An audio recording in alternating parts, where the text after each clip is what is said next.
आज मैं आपके लिए लेकर आई हूँ एक ऐसी बुक का एसेंस जो आपकी मनी थिंकिंग, सेविंग हैबिट्स और लाइफ डिसीजंस तीनों को बदल सकती है।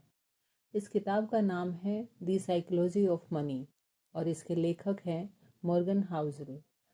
ये कोई बोरिंग फिनांस बुक नहीं है जिसमें नंबर्स, फॉर्मूलाज या टेक्निकल टर्म्स भरे हों। ये किताब बताती है कि मनी का गेम नॉलेज से ज़्यादा बिहेवियर का गेम है। बहुत इंटेलिजेंट लोग भी पुअर फाइनेंशियल डिसीजंस लेते हैं और एवरेज नॉलेज वाले भी क्वाइटली रिच बन जाते हैं। क्यों? क्योंकि वेल्थ इंटेलिजेंस से नहीं, हैबिट्स और माइंडसेट से बनती है। मॉर्गन हाउसल बताते हैं कि हर इंसान का मनी बिहेवियर उसके पास्ट एक्सपीरियंसेस से बनता है। कोई पर्सन जिसने चाइल्डहुड में पॉवर्टी देखी हो वो हमेशा सेविंग करेगा, और जिसने अबंडेंस देखा हो वो फ्रीली स्पेंड करेगा। इसलिए मनी डिसीजंस लॉजिकल नहीं, इमोशनल होते हैं। आपको लगता है कि लोग इरेशनल डिसीजंस लेते हैं, पर एक्चुअली वे अपने लाइफ एक्सपीरियंस के हिसाब से परफेक्टली रैशनल होते हैं। किताब का सबसे पावरफुल आइडिया है कि गेटिंग रिच और स्टेइंग रिच दोनों अलग स्किल्स हैं। बहुत लोग पैसा कमा लेते हैं पर उसे संभाल नहीं पाते। Getting rich requires risk taking, staying rich requires humility, patience और फियर की सब कुछ खो भी सकता है। Saving is not about income, saving is about gap between income and ego. जैसे जैसे इनकम बढ़ती है वैसे वैसे लाइफस्टाइल भी बढ़ जाता है, और वेल्थ बनने से पहले ही पैसा खत्म हो जाता है। रियल वेल्थ वो नहीं जो दिखता है, रियल वेल्थ वो है जो दिखता नहीं। Bank balance, investments, financial security. Morgan कहते हैं कि रिच दिखना इजी है, वेल्दी बनना डिफिकल्ट है। क्योंकि रिच दिखने के लिए बस पैसा खर्च करना होता है, वेल्दी बनने के लिए पैसा बचाना होता है। किताब में कंपाउंड इंटरेस्ट की पावर को बहुत सिंपल वे में समझाया गया है। Small money plus long time is equal to huge wealth. Example के तौर पर दुनिया के ग्रेटेस्ट इन्वेस्टर्स में से एक वॉरेन बुफे भी बहुत अर्ली एज से इन्वेस्टिंग शुरू करने के कारण रिचेस्ट बने। उनकी सक्सेस सिर्फ इंटेलिजेंस नहीं, टाइम प्लस कंपाउंडिंग है। अगर वही रिटर्न लेटर एज में मिलते तो वे इतना रिच नहीं बन पाते। इससे एक पावरफुल लेसन मिलता है, स्टार्ट अर्ली, स्टे कंसिस्टेंट और टाइम को अपना पार्टनर बनाओ। किताब यह भी बताती है कि लक और रिस्क दोनों सक्सेस का हिस्सा है।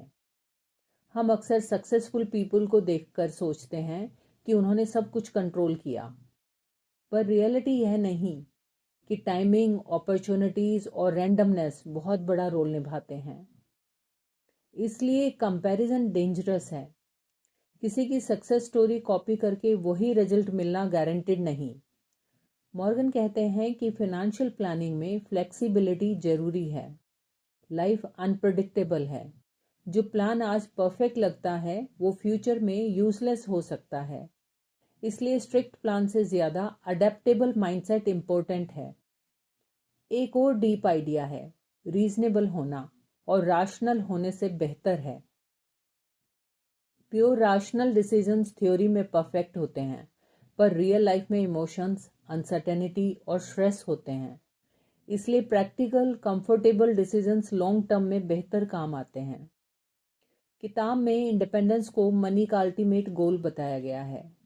मनी का पर्पस लग्जरी नहीं, फ्रीडम है। Freedom to say no, freedom to choose work, freedom to live on your terms.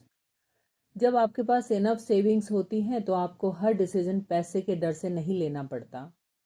Morgan बताते हैं कि पीपल इम्प्रेस करने के लिए लोग पैसा खर्च करते हैं, पर इंटरेस्टिंग बात यह है कि जिनको इम्प्रेस करना होता है वे भी दूसरे को इम्प्रेस करने में बिजी होते हैं। इसलिए स्पेंडिंग फॉर स्टेटस एक एंडलेस ट्रैप है। किताब पेशेंस को वेल्थ बिल्डिंग की बैकबोन बताती है। इन्वेस्टिंग बोरिंग होना चाहिए। अगर डेली एक्साइटमेंट चाहिए तो ट्रेडिंग नुकसान दे सकती है। स्लो प्रोग्रेस इनविजिबल होता है पर पावरफुल होता है। मॉर्गन एक इम्पोर्टेंट वार्निंग भी देते हैं, मार्केट हमेशा लॉजिकल नहीं होता। बूम भी आएगा, क्रैश भी आएगा।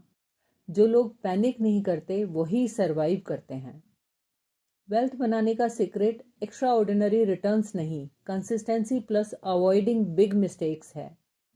किताब का एक इमोशनल पॉइंट यह है कि इनफ का कॉन्सेप्ट समझना जरूरी है।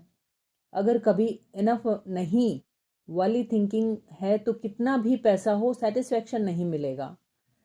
हिस्टोरी में कई एक्सट्रीमली रिच लोग ग्रीड की वजह से सब कुछ खो चुके हैं।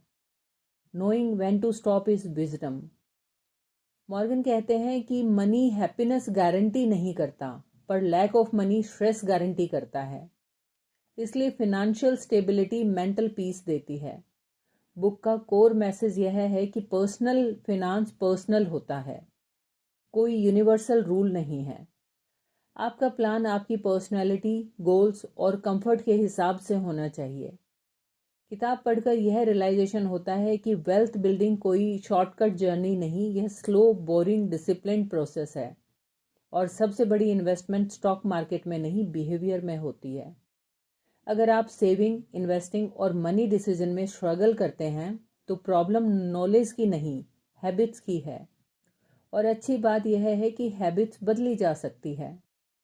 इस बुक का एसेंस यही है: spend wisely, save consistently, invest patiently, avoid ego, value freedom over status, और टाइम को अपना स्ट्रॉन्गेस्ट एली बनाओ। जब आप मनी को टूल की तरह देखना शुरू करते हैं, गोल की तरह नहीं, तब लाइफ बैलेंस्ड हो जाती है। अगर आप चाहते हैं कि फ्यूचर सिक्योर हो, स्ट्रेस कम हो और लाइफ में चॉइसेस बढ़ें, तो मनी साइकोलॉजी समझना जरूरी है। आज की फास्ट वर्ल्ड में लोग क्विक मनी टिप्स ढूंढते हैं, पर रियल ट्रांसफॉर्मेशन माइंडसेट बदलने से आता है, और यह किताब एग्जैक्टली वही सिखाती है। अगर आपको बुक्स पढ़ने का टाइम नहीं मिलता तो हमारे बुक एसेंस के थ्रू आप कम समय में पावरफुल नॉलेज ले सकते हैं और अपनी लाइफ में इंस्पिरेशन और मोटिवेशन ला सकते हैं। अगर आपको यह समरी यूज़फुल लगी हो तो वीडियो को लाइक करें, शेयर करें और चैनल को सब्सक्राइब जरूर करें। ऐसी ही लाइफ चेंजिंग बुक्स के सिंपल हिंदी इंग्लिश एसेंस के लिए हमारे साथ जुड़े रहें। धन्यवाद। मिलते हैं अगले पावरफुल बुक एसेंस में।